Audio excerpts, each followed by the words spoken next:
Bonsoir à tous, il est 20h, voici les titres de votre journal. Elle vise l'égal accès de tous les Burkinabés aux soins de santé.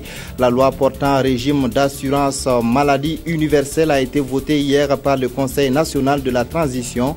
Des explications sur les contours de cette loi dans cette édition. Et puis... le pape François appelle la communauté catholique d'Europe à la solidarité et à la générosité face à l'afflux de migrants en Europe. Le Vatican compte donner l'exemple en accueillant 2 familles de réfugiés. Et puis notre grand format du jour est consacré au conflit foncier et à l'accaparement des terres par des agro-businessmen. Les 2 phénomènes prennent de l'ampleur au Burkina Faso. Quelles sont les conséquences sur la vie des communautés? Notre invité est Saïdou Koudougou, secrétaire exécutif du groupe d'action et d'études sur le foncier. Il apportera des réponses à nos interrogations. On commence ce journal avec la disparition de cet avion, un avion de type HS-125 de la compagnie privée Sénégal Air, comme celui que vous voyez donc sur l'écran, a disparu des écrans radars hier samedi. L'avion a quitté Ouagadougou aux environs de 16h35 à destination de Dakar pour une évacuation sanitaire. L'avion avait à son bord 7 personnes, dont 3 membres d'équipage, un médecin, un infirmier, un aide-soignant et une patiente de nationalité française. Les équipes de recherche sont à pied d'œuvre pour retrouver l'avion. Et puis, le gouvernement de transition suit de près l'évolution des recherches avec l'Agence nationale de l'aviation civile et de la météorologie.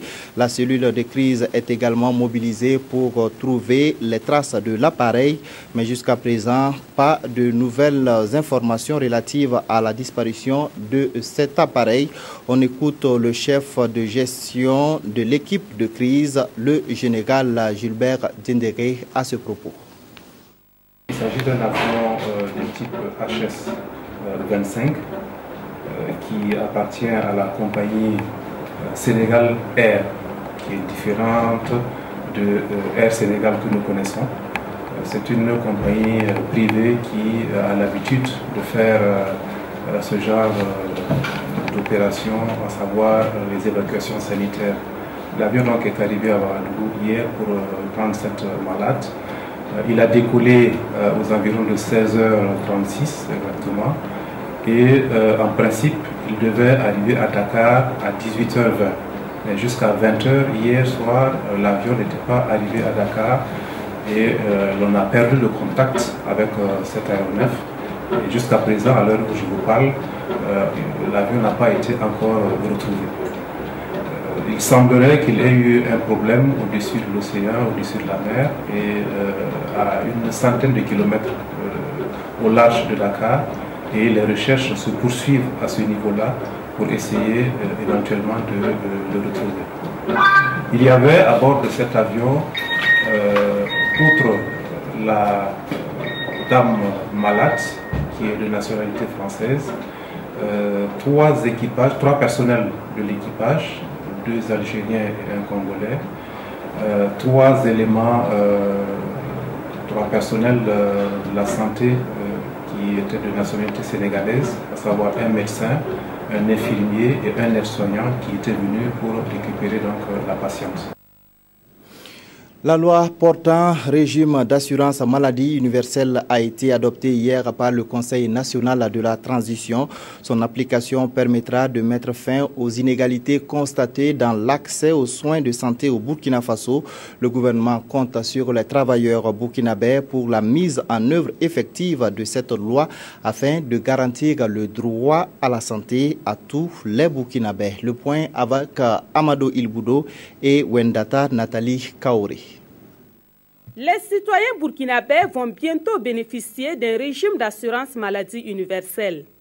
Avec le vote de la loi relative, chaque Burkinabé pourra accéder à un paquet de soins de base avec la diminution de la part de paiement direct. La loi qui a été votée va permettre véritablement aux services de santé de pouvoir offrir le maximum de soins de qualité à nos populations qui en ont tant besoin.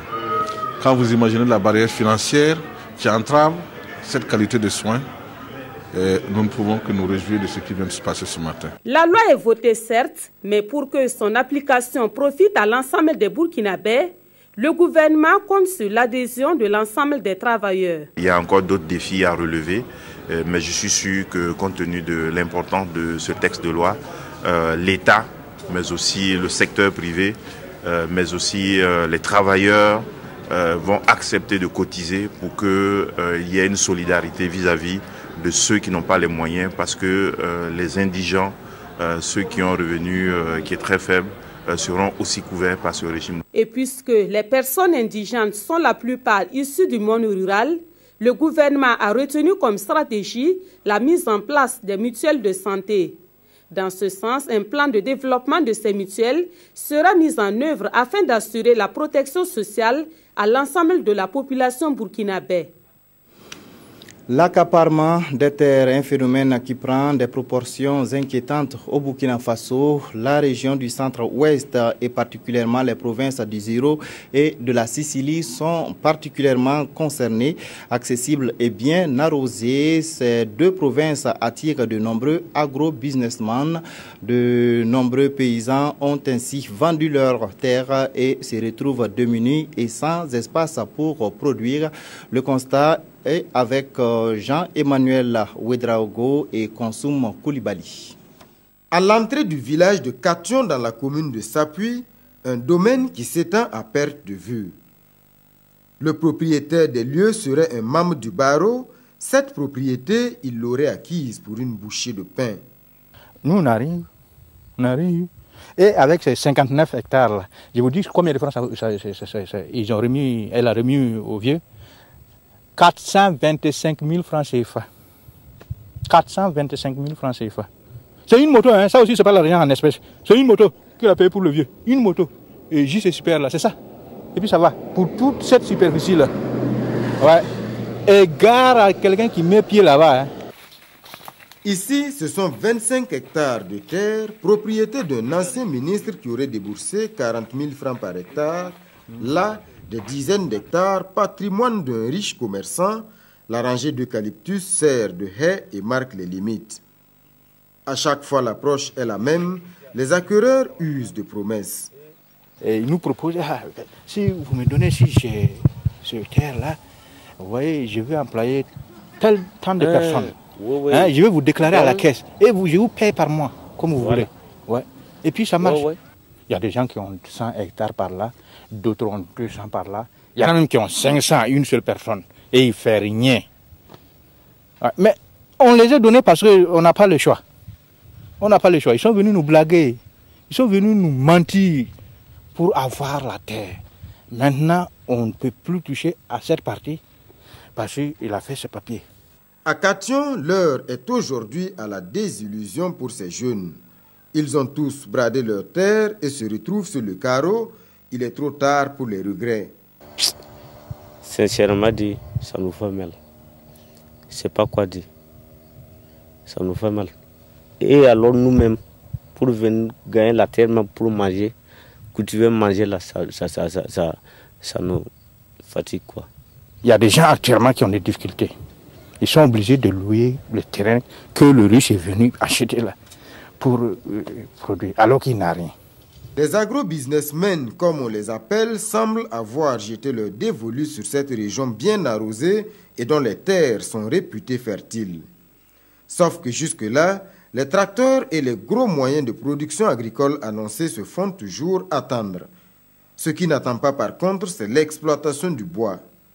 Après l'acquisition de leur domaine, la plupart organisent l'abattage des arbres et récupèrent le bois. C'est le premier retour sur investissement. Le code de l'environnement est foulé aux pieds. Les espèces protégées, comme ici le karité, ne sont pas épargnées. Ils viennent seulement, ils achètent ça, la partie là, qui veut, là où c'est bien boisé là. Hein. Voilà, vous lui donnez, ils défrichent tout. Il sait que sur un camion, arrivé à Ouagadougou, il sait combien de CFA ça lui fait. Des paysans sans terre, telle est la triste réalité aujourd'hui dans le village de Kation. De nombreux autres villages sont dans la même situation dans la région. C'est le cas notamment dans la commune de Léo. J'ai des dossiers même sous la main qui, en tout cas, qui concernent ces cas. Par exemple, j'ai un dossier d'un particulier qui a plus de 50 hectares. En tout cas, on a pas mal en tout cas de dossiers liés à ces questions-là. Je pense qu'on gagnerait vraiment à trouver des mécanismes pour limiter les surfaces qu'on peut attribuer à un individu. Le phénomène de l'accaparement des terres dans cette zone du Burkina est une véritable bombe à retardement dont le compte à rebours est enclenché. L'explosion pourrait se produire à tout moment. La terre divise aussi des voisins et même des familles. À Sabtenga, dans le Boulgou, par exemple, il y a des conflits autour des terres prêtées depuis plus d'un siècle et réclamées aujourd'hui par les petits-fils des propriétaires terrains. Ce type de litige est récurrent dans la localité. Une de nos équipes s'est rendue sur le terrain pour faire le constat dans 2 villages. Le point avec Alassane Zéo et Jacques Lamissa Tarpaga. Cette terre de culture à Sabtenga, à quelques kilomètres de Tenkodogo, vaut environ 8 hectares. Et depuis quelques années, 2 familles se disputent la propriété. Ils ont demandé, on leur a donné. Il est arrivé à un moment où les courants ne passent pas bien. Bon, nous sommes là, on a grandi. Leur famille aussi a grandi. Nous, on dit on va récupérer notre terre. Ils ont dit non. Que c'est pas notre terre, que c'est pour eux. Dans l'autre camp, l'on prône aussi le dialogue. C'est le cas du vieux Tarnagda du haut de ses 95 ans. Les solutions que je vois, parce que depuis le problème même ça a commencé, nous les fils de Sabtenga même nous on ne se voit pas. Les solutions, si nous on se retrouve dans le même terrain pour s'asseoir, pour discuter ensemble, la solution est là sous le sang. Selon moi. Nous sommes ici à Zaka, à environ 15 km de Tenkodogo. Là également, les conflits fonciers sont récurrents et c'est le même scénario des terres empruntées. C'est pour ton papa. Elle est décidée. Bon, son enfant est là. Lui-même, il est venu. Mais il n'y a pas place à crisper. Donc, c'est forcément, la personne y vient. Ah bon, je voulais qu'il faut demander les tels gens pour qu'ils gagnent un peu de place pour travailler. Bon, quand ils expliquent aussi, on dit non. Donc, ce que je vois dans notre coin là, c'est pas là, en tout cas, c'est nous fatigue beaucoup. De l'autre côté, l'on estime avoir passé tellement de temps sur les terres qu'il est impossible d'aller voir ailleurs. Nous sommes tous nés dans ce village. Je ne peux même pas vous dire depuis combien de temps ma famille vit dans ce village. Maintenant, on veut retirer nos terres. Nous ne pouvons que demander pardon parce que nous n'avons nulle part où aller. Mais ils refusent. En plus du dialogue, ils sont nombreux les protagonistes qui appellent à l'intervention du gouvernement, même si la loi veut que la mise en valeur continue, publique, paisible et non équivoque et à titre de propriétaire de fait pendant 30 ans au moins pour des productions rurales puisse conférer une propriété définitive. Et pour parler donc de ce sujet, nous recevons M. Saïdou Koudougou, secrétaire exécutif du groupe de recherche et d'action sur le foncier. Bonsoir, M. Koudougou. Bonsoir. Alors donc vous êtes sociologue, vous avez fait donc de nombreuses études sur les conflits fonciers. Alors nous venons de voir ces reportages. Est-ce que de façon générale, on arrive à trouver des solutions à ce type de conflits qui se posent dans les différentes localités? Alors, merci beaucoup. Il faut dire que, comme on l'a d'ailleurs dit dans le reportage, là où les gens arrivent à s'asseoir et à discuter franchement, on trouve très souvent des solutions. Parce que nos études ont justement révélé que très rarement, les protagonistes des défaire, enfin, se réfèrent à la justice. Ce n'est que quand les tentatives de conciliation, les tentatives de résolution à l'amiable ont échoué au plan et au niveau du village que l'on recourt à la justice. Donc c'est dire que très souvent les gens arrivent en jouant sur un certain nombre d'éléments, notamment le tutorat et en recourant également aux chefferies coutumières, etc., on arrive toujours à trouver, en tout cas dans certains cas, dans beaucoup de cas, disons, on arrive à trouver une solution à ce type de conflit qui n'est d'ailleurs qu'un type parmi beaucoup d'autres. Justement, quels sont les types de conflits que vous rencontrez justement sur le terrain? Alors, disons qu'il y a au moins 4 grands types de conflits que nous rencontrons sur le terrain. Il y a les conflits entre agriculteurs et éleveurs qui sont les plus importants en termes de nombre, en termes de récurrence, mais aussi en termes de gravité. Et au niveau du GRAF, nous avons mis en place un mini-observatoire et à travers un programme de suivi des indicateurs des conflits fonciers dans une 50aine de villages à travers 6 régions. Et pendant 7 ans, et cela nous a révélé que sur 6400 conflits recensés, il y en avait environ 4000 qui étaient liés au conflit entre agriculteurs et éleveurs. Donc c'est dit que c'est le type le plus important en termes de nombre, de gravité, mais aussi en termes de récurrence. Alors il y a également les conflits entre éleveurs qui sont aussi de plus en plus importants du fait justement de la raréfaction des ressources pastorales. Et vous avez les conflits entre agriculteurs et à ce niveau, vous avez plusieurs sous-types. Vous avez les conflits entre autochtones, les conflits entre les autochtones et les migrants, de plus en plus des conflits entre les migrants eux-mêmes. Et justement, avec l'arrivée des agrobusinessmen, nous avons de plus en plus des conflits entre les autochtones et les agrobusinessmen, comme c'est ressorti dans le reportage, des conflits entre des migrants et les agrobusinessmen, mais aussi des conflits entre les agrobusinessmen eux-mêmes. À cela, il faut ajouter les conflits intrafamiliaux, qui sont le plus souvent des conflits intergénérationnels. Alors, le 4e type important qui peut être souligné, c'est celui qui oppose de plus en plus l'État aux populations au niveau local autour des forêts classées et des réserves foncières. Ça, c'est en milieu rural. Et en milieu urbain aussi, nous avons pas mal de crises foncières et de crises autour du sol. D'accord. Alors, si nous revenons sur notre sujet, en parlant donc d'accaparement des terres, quelles peuvent être les conséquences ou quelles sont les conséquences donc de l'accaparement de ces terres-là dans les communautés qui sont donc propriétaires terriens? Alors, les conséquences des accaparements des terres sont énormes. Et vous avez, comme on l'a souligné dans le reportage, la première conséquence majeure et très visible, c'est la fin des domaines familiaux. Et comme on l'a souligné dans le reportage, nous avons aujourd'hui, dans les zones où l'agrobusiness est très fortement implanté, nous enregistrons déjà des paysans sans terre.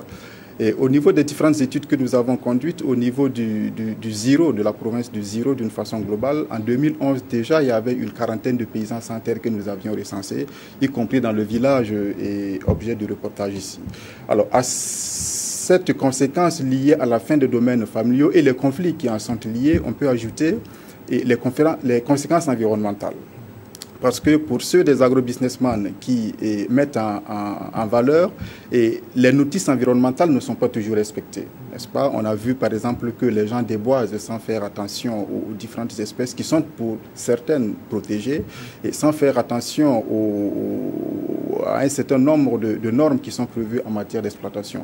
Donc nous avons ce type de conséquences qui sont de plus en plus désastreuses pour l'environnement. D'accord. Est-ce que la loi permet donc aux propriétaires terriens de façon logique de vendre les terres? Est-ce qu'il ne faut pas plus que ça pour que on cède donc de grandes superficies à des agro-businessmen? Alors, disons que la plupart des ventes ont eu lieu avant la loi 034. Même si après l'adoption de la loi 034, on continue d'enregistrer des ventes de terres. Et avant la loi 034 de 2009 portant régime foncier en milieu rural, les questions foncières étaient régies par la RAF, la réorganisation agraire et foncière, qui n'autorisait pas véritablement les ventes de terres. Donc c'est une pratique qui était à la marge de ce qui est prévu par les lois. Alors, mais disons que, comme les gens joue avec les dispositions de la loi, mais aussi pour ce qui est des populations, ignorent largement les lois, et c'est ce qui a expliqué ces ventes de terre. Alors, la loi n'autorise donc pas les ventes de terre, y compris depuis la loi 034, il n'y a pas de disposition qui dit qu'on peut vendre, sauf si vous avez fait la preuve de votre possession. C'est-à-dire si vous avez entrepris les démarches qui vous permettent d'obtenir ce qui est communément appelé les attestations de possession foncière, qui vous donnent donc qui fait de vous le propriétaire, du moins pas le propriétaire pour le moment, mais qui prouve votre possession, voilà, atteste que vous en êtes le possesseur. Donc à partir de ce moment, il est possible que vous vendiez. Mais autrement, tant que vous ne pouvez pas faire la preuve de votre possession, tant que vous ne disposez pas de documents légaux qui prouvent que la terre vous appartient ou alors vous en êtes coutumièrement propriétaire, vous ne pouvez pas la vendre. D'accord. Et concernant les superficies, on voit que ça va de 50 à plus que ça. Est-ce que ça aussi c'est encadré ou bien on peut payer autant de superficie Alors, disons fonction de nos moyens? Oui, disons que dans le cadre de la loi 034, les acquisitions foncières sont réglementées, sont bien encadrées, comme vous l'avez dit, et parce que la loi, et je parle sous contrôle des juristes, la loi dit qu'entre 0 et 10 hectares, vous pouvez, la transaction peut avoir lieu entre individus. Mais entre 10 et 50 hectares, il faut l'avis du conseil municipal. Et entre 10 et 50 hectares, il faut l'avis du conseil municipal. Entre 50 et 100 hectares, il faut l'avis du ministre en charge des questions foncières, donc le ministre de l'Agriculture et tous les autres ministres. Et au-delà de 100 hectares, il faut l'avis du conseil des ministres. Mais là encore, faut-il que l'individu qui veut vendre ait fait la preuve de sa possession et ait donc des documents qui prouvent qu'il en est le propriétaire du point de vue de la loi ou en tout cas le possesseur du point de vue des coutumes. Oui, justement, on a parlé beaucoup donc de la loi dans cet entretien. Nous allons donc nous intéresser donc à ce par Aimé Solange Guigman et Oscar Soulama donc sur la loi qui encadre donc le domaine foncier au Burkina Faso. Cette politique nationale de sécurisation foncière en milieu rural entend donner à tous ceux qui vivent du travail de la terre les mêmes possibilités d'avoir la terre, garantir l'argent qu'ils investissent et faire en sorte que les conflits fonciers soient bien gérés dans l'optique de réduire la pauvreté, de renforcer la paix sociale et d'avoir un développement durable. Elle prône la reconnaissance d'une certaine diversité en milieu rural. Cette diversité touche au type de droits fonciers que l'on trouve en milieu rural, qui peut être des droits fonciers individuels, des droits fonciers collectifs. Ces droits-là sont portés, sont reconnus aux divers acteurs fonciers. De cette politique nationale de sécurisation foncière est née la loi 034 de 2009 portant un régime foncier en milieu rural. Cette loi matérialise la vision des autorités publiques sur la question du foncier en milieu rural avec à la clé des innovations. Et ces innovations majeures sont tout d'abord que depuis l'adoption de cette loi, l'État n'est plus le seul propriétaire de l'ensemble des terres du Burkina. Les terres nationales sont réparties en trois catégories. Vous avez les terres de l'État, vous avez les terres des collectivités territoriales et les terres des particuliers. La deuxième innovation majeure, c'est que la loi 034 reconnaît les droits de propriété coutumière aux particuliers. Et la troisième innovation majeure, c'est qu'il y a création d'actes spécifiques de reconnaissance de ces droits-là. Nous pensons notamment aux attestations de possession foncière rurale, aux accords de prêt, aux baux, etc. La quatrième innovation majeure, c'est que la loi prévoit et privilégie surtout la gestion alternative des conflits. Mais le hic réside dans sa mise en œuvre sur le terrain. Malgré les actions menées par le Millennium Challenge et Compte et le groupe de recherche et d'action sur le foncier dans ce sens, l'application de cette loi ne permet pas d'atteindre les objectifs escomptés. La grosse faiblesse de cette politique, donc de la loi, c'est que jusqu'à présent, sur tout le territoire national, on n'a pas mis en place ces institutions de conciliation qui ont la mission de concilier les parties en conflit sur le terrain rural. C'est que les conflits fonciers ne sont pas suspendus. ils existent et ils s'amplifient d'ailleurs. Le défi à relever reste donc la mobilisation d'importants fonds pour une mise en œuvre totale et effective de la loi 034 en vue de juguler les problèmes liés au foncier en milieu rural. Alors donc on revient à vous, Monsieur Koudougou, on vient de le voir dans cet élément de reportage. Alors c'est les mesures d'accompagnement donc qui manquent pour vraiment appliquer la loi sur le terrain.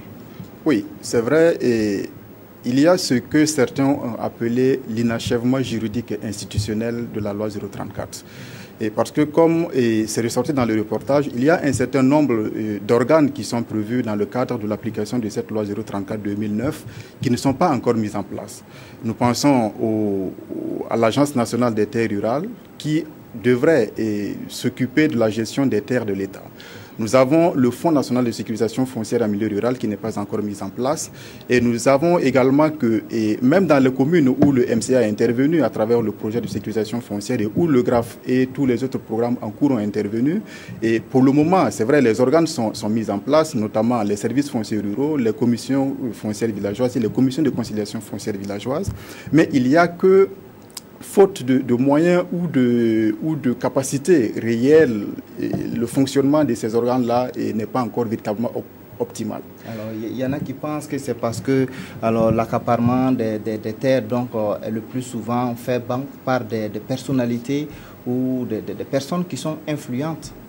Oui, et il faut dire que, comme nous l'avons dit au tout début de l'entretien, la plupart des acquisitions ont eu lieu avant l'adoption de la loi 034-2009, et c'est justement du fait de l'élite locale, ou l'élite nationale, l'élite politique, l'élite économique, l'élite administrative. Donc ce sont les gens qui ont une meilleure connaissance de la loi de notre point de vue. Parce que quand vous avez vu dans le reportage, les populations qui se sentent aujourd'hui victimes de ces accaparements des terres n'ont pas toujours eu la bonne information.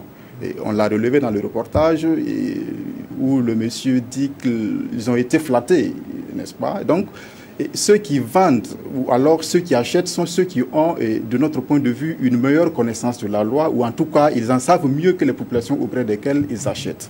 Donc, c'est vrai, et on peut penser que l'accaparement des terres, en tout cas pour ce qui est du cas du Burkina, est du fait de l'administration, enfin, de l'élite administrative, politique et économique. Alors, vous avez un chiffre sur les terres donc, qui ont été bradées ou bien qui ont été achetées?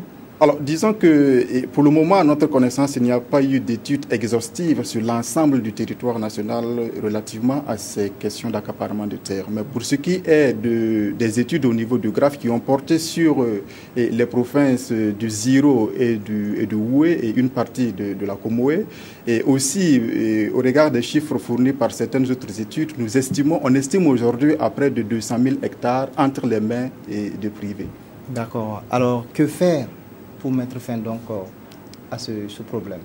Alors, que faire, c'est la grosse question, mais nous pensons qu'il appartient à l'État de faire la promotion du secteur agricole. Et nous pensons que cela peut se faire. L'agrobusiness on peut bien promouvoir l'agrobusiness sans pour autant que cela porte préjudice à l'agriculture familiale. En quoi faisant? En orientant l'agrobusiness vers les secteurs en amont de la production agricole, c'est-à-dire vers la production et la commercialisation du matériel et de l'équipement agricole, mais aussi vers le secteur des intrants, n'est-ce pas, mais là aussi avec un certain encadrement. Mais aussi, nous pensons qu'on peut orienter l'agrobusiness vers les secteurs en aval de la production, n'est-ce pas, et dans les secteurs notamment de la transformation et de la commercialisation. Et pour ceux des agrobusinessmen qui veulent investir directement dans la production agricole, nous pensons qu'il est important, et de notre point de vue, de les orienter vers les périmètres aménagés avec maîtrise totale d'eau, sans pour autant y exclure l'agriculture familiale. Et pour les titres qui sont, nous pensons et disons qu'on peut aujourd'hui tenter un audit de l'ensemble des titres qui sont aujourd'hui établis, ou alors authentifier tenter une authentification des documents qui sont signés par les populations rurales. Dans tous les cas, nous pensons que si nous voulons limiter les accaparements de terres, il faut surtout accompagner les populations à la clarification de leurs droits et à la sécurisation de ces droits-là. Parce que la loi offre un certain nombre de possibilités que si elle est appliquée, elle limiterait considérablement les cas d'acquisition, les cas d'accaparement de terres. Il y a par exemple les possibilités en matière, les possibilités de sécurisation collective, n'est-ce pas, à travers ce que la loi appelle les attestations de possession foncière collective. Et à côté des attestations foncières individuelles. Parce que pour une famille qui sécurise l'ensemble des terres au nom de l'ensemble des membres de la famille, un seul individu ne peut pas se permettre de brader ces terres-là. Ou alors, elle devra obtenir l'aval, l'accord de tous les autres membres de la famille avant de pouvoir vendre. Donc nous pensons que ce sont un ensemble de dispositions qui, si elles sont appliquées, si la loi est appliquée, elles devraient limiter les accaparements de terres. Mais faut-il encore, comme on l'a relevé dans le reportage, que l'ensemble des organes qui sont prévus par la loi 034 puissent être mis en place sur l'ensemble du territoire. Parce que c'est seulement dans les communes couvertes par les actions du MCA, par les actions du GRAF et par les projets et les programmes en cours sur la sécurisation foncière que les organes prévus existent sur l'ensemble, sur beaucoup d'autres communes, et les organes n'existent pas encore, et donc on ne peut pas encore parler véritablement de sécurisation foncière. D'accord. Merci donc, M. Saïdou Koudougou, secrétaire exécutif du groupe de recherche et d'action sur le foncier, d'être donc venu sur notre plateau pour nous apporter toutes ces informations donc relatives à l'accaparement des terres et au conflit foncier. La suite du journal, la première édition du Salon de l'eau, de l'hygiène et de l'assainissement se tiendra du 25 au 27 septembre 2015 à Ouagadougou. Les organisateurs de l'événement ont communiqué sur les enjeux et les objectifs du salon. Le point avec Idrissa Ouedraogo, David Bambara et Draman Guéné. Saya, ou le Salon de l'eau, de l'hygiène et de l'assainissement est, selon ses organisateurs, la tradition d'une volonté et d'une ambition, celle de voir les politiques nationales évoluer dans la gestion des bonnes pratiques d'hygiène pour le bien-être des Burkinabés. Notre constat, c'est que la situation est préoccupante et urgente au niveau du secteur de l'eau, de l'hygiène et de l'assainissement, avec un taux d'accès des populations estimé à 1% en milieu rural, contre 9% en milieu urbain en 2012, l'assainissement constitue une forte préoccupation donc dans notre pays. Pour ce groupe de communicateurs, la situation est loin d'être une fatalité. Ce salon devrait donner à voir et à partager les nombreuses réalisations dans le secteur de l'eau. Les panels, les ateliers, les débats sont prévus pour être des moments de discussion de haut niveau entre tous les acteurs sous l'arbitrage des populations. Les candidats aux prochaines élections présidentielles sont donc sollicités pour partager leurs programmes de société en ce qui concerne ce volet eau, hygiène et assainissement. Une nuit du mérite est prévue le 27 septembre prochain sur le site du CIAO pour récompenser les meilleures pratiques dans le secteur. L'enseignement bilingue est une réalité au Burkina Faso pour permettre aux enseignants qui donnent des cours dans les langues nationales. Une formation a été organisée à Koudougou au profit de 150 instituteurs. Le point avec Yacouba Gamene, Mounira Kéré et Aimé Solange Guigma. La présente cérémonie marque la clôture d'une session de formation au profit des enseignants des classes bilingues. Une session qui a débuté le 27 juillet dernier à Koudougou avec pour objectif de renforcer les capacités des instituteurs sur l'approche bilingue afin que la mise en œuvre des langues nationales soit effective dans les écoles concernées. La langue maternelle est le premier outil de communication de l'enfant et s'il commence à apprendre par cette langue, il comprend mieux et il va loin. Le Fulfulde, le Kassena, le Liélé, le Moré et le Nouni sont les groupes linguistiques qui étaient au programme. Un programme jugé satisfaisant par les participants qui se disent prêts à réinvestir les acquis au profit de leurs élèves. La formation, je peux dire qu'elle est holistique parce que ça prend en compte toutes les formes. Sur le plan culturel, ça m'a apporté beaucoup de choses. Et la transcription aussi, je savais parler ma langue, mais je ne savais pas la transcrire. Maintenant, vraiment, je veux m'investir pour la réussite de mes élèves. 150 enseignants ont pris part à la formation de Koudougou. 500 autres ont également été outillés dans d'autres localités comme Lumbila, Koupela et Bobo-Dioulasso. 5000 jeunes de 13 régions du Burkina Faso sont en formation. Ils apprennent les techniques nécessaires pour entreprendre et s'auto-employer. La session de renforcement des capacités est initiée par le ministère en charge de la jeunesse. Le point avec David Bambara et Evelyne Dabiri.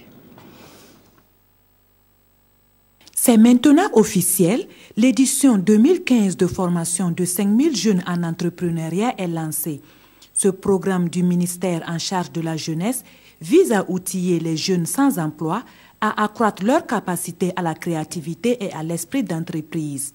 Et l'importance de ce programme, c'est d'essayer d'outiller la plupart des jeunes qui veulent se lancer dans l'entrepreneuriat, d'avoir les outils de base nécessaires pour éviter les écueils que beaucoup de jeunes entrepreneurs rencontrent lorsqu'ils créent les entreprises. Le deuxième élément, me semble-t-il, qui est important, c'est qu'à travers cette formation, on va apprendre aux jeunes à monter des projets et surtout des plans d'affaires. Et c'est sur la base de ces projets, ces plans d'affaires, que ces jeunes peuvent obtenir des financements auprès de la plupart des fonds logés au sein du ministère en charge de la jeunesse, de la formation professionnelle et de l'emploi. Ce programme concerne tous les jeunes burkinabés de 25 à 35 ans sans emploi, porteurs de projets, scolarisés ou non, mais de bonne moralité. Le dépôt des dossiers qui a débuté le 25 août dernier se poursuit jusqu'au 7 septembre prochain dans les directions régionales en charge de la jeunesse où les quotas par région sont précisés. Ils se sont investis dans la promotion de la paix et la concorde sociale au Burkina Faso. Au nombre de 9, ces personnalités ont reçu hier des trophées de la paix.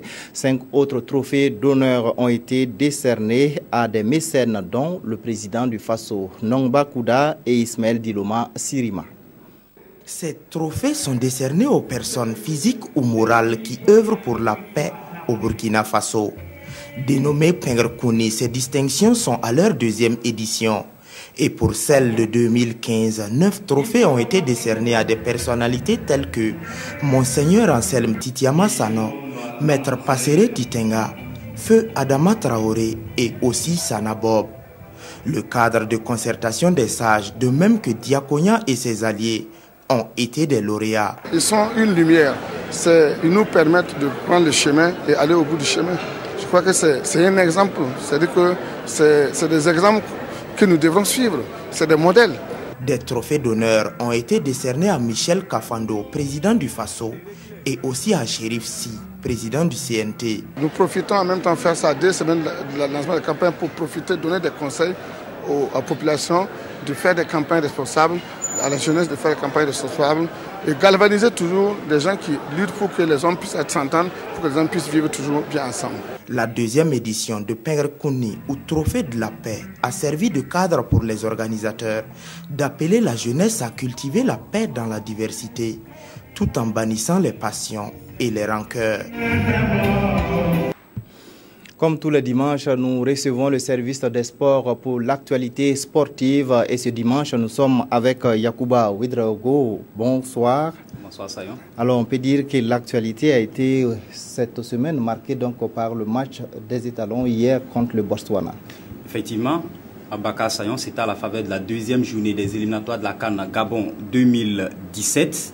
Deuxième journée qui s'est jouée ce week-end dans le groupe D. Les étalons se sont déplacés à Francistown au Botswana pour y affronter les Zèbres. Résultat, le Burkina est tombé 1-0. Les images du but, on attend toujours. Résultat, bien sûr, le Burkina est tombé 1-0 et l'unique but de la rencontre a été inscrit par Joël Moborossi à la 50e minute. On le verra à Bakar Sayon, une passe dans le dos de la défense burkinabé, apparemment alignée pour jouer le hors-jeu. Ça n'a pas marché. Il y avait un qui a couvert Joël Moborossi, oui. Voilà, justement, qui a tout simplement envoyé la balle au fond des filets. Mais au-delà du résultat, ce qu'on retiendra, c'est que cette défaite et ce match sont assez expressifs de l'état de forme actuel des étalons, dont nombreux, surtout les cadres, manquent criardement de temps de jeu. On l'a vu récemment avec la fin du mercato, c'était bouillant. Et Djakari Diakone qui a eu un club récemment en Turquie, Baki Kone qui devait être transféré à Fulham mais qui partira pas, franchement. Il est toujours bien sûr suspendu. Alain Traoré qui avait tenté un départ vers l'Angleterre sans succès. Et donc l'un dans l'autre, on avait assez de joueurs, surtout nos cadres, qui manquaient véritablement de compétition. Ils n'étaient pas en jambes. C'était difficile de tenir physiquement et mentalement d'ailleurs.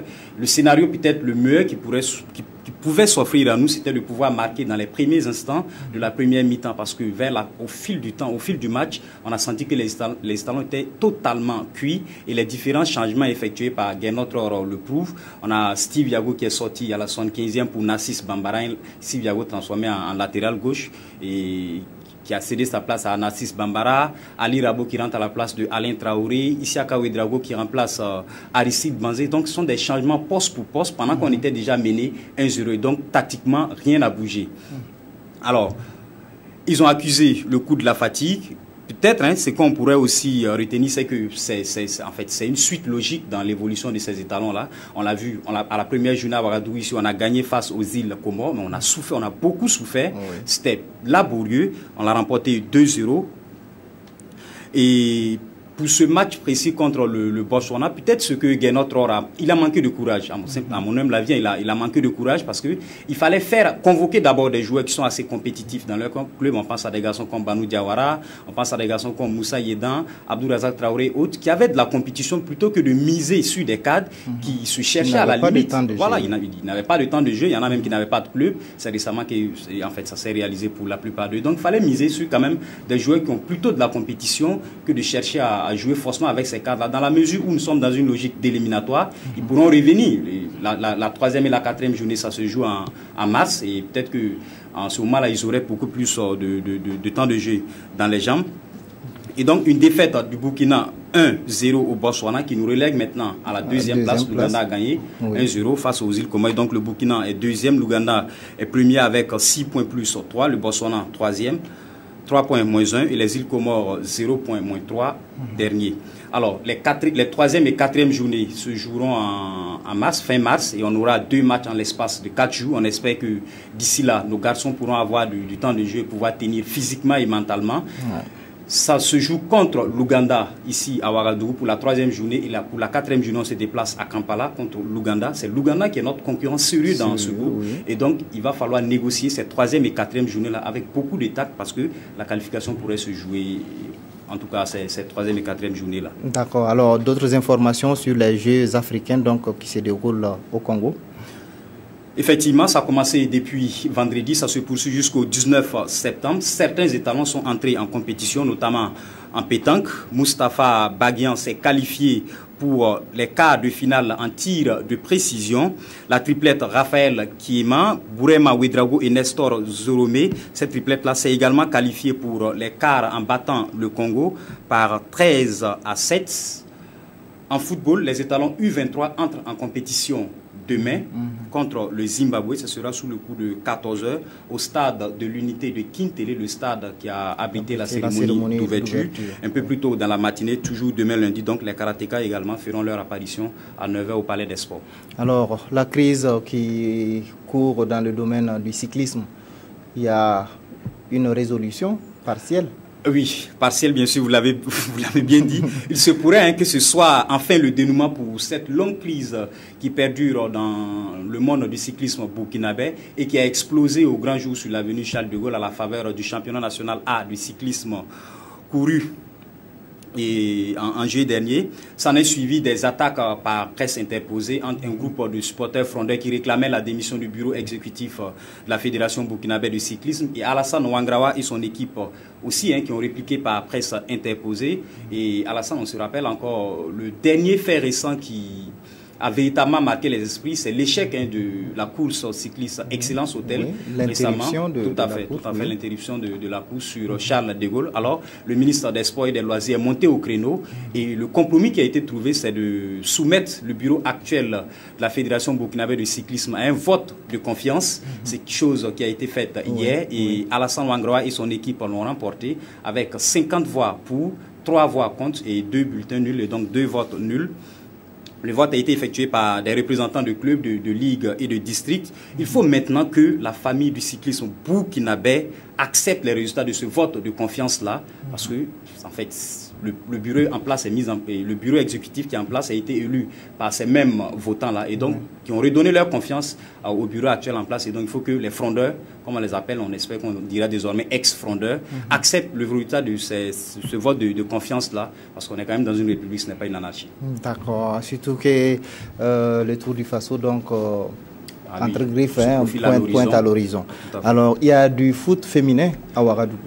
Effectivement, et la finale de la 3e édition du tournoi international de football féminin de Ouagadougou a donné son verdict ce soir même. Et les princesses du Burkina, équipe de la promotrice, Marguerite Karama, s'est imposée 3-2 devant le MENA du Niger. Et donc les princesses qui remportent cette 3e édition du Tifo. Merci à vous, Yacouba Ouedraogo, pour toutes ces informations sportives. Donc, on s'arrête là pour cette édition. Merci de nous avoir suivis. Je vous retrouve tout à l'heure pour l'édition synthèse.